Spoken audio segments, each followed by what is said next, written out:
Hello friends, আজ চলে এলাম তোমাদের সাথে আবার একটা নতুন ভিডিও শেয়ার করতে। আজকে লাঞ্চ থালিতে কিন্তু তেমন কিছুই মেনু ছিল না, মানে ফ্রিজে একটু চিংড়ি মাছ ছিল। তো সেটা কি মা বললো চিংড়ি মাছের ঝাল করবে, তাই জন্য মা বললো চিংড়ি মাছের ঝালটা দিয়ে তো আর ভাত খাওয়া যায় না, তাই জন্য ডিমের ঝোলও করা হলো।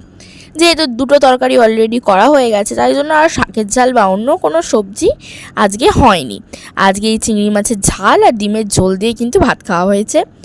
আর চিংড়ি মাছের ঝালটা কিন্তু সম্পূর্ণ যে কাঁচা লঙ্কায় করা হয়েছিল, একটুও কিন্তু গুঁড়ো লঙ্কা দেওয়া হয়নি, তাই জন্য টেস্ট যেন আরও বেশি ভালো লাগছিল।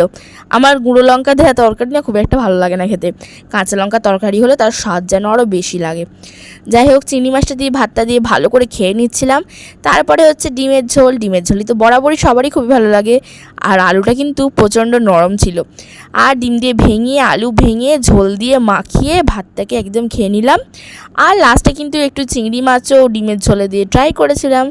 সব কিছুই তো একসাথে বেশ ভালোই লাগে মেখে খেতে, সব মিলিয়ে লাঞ্চটা বেশ ভালোই হয়।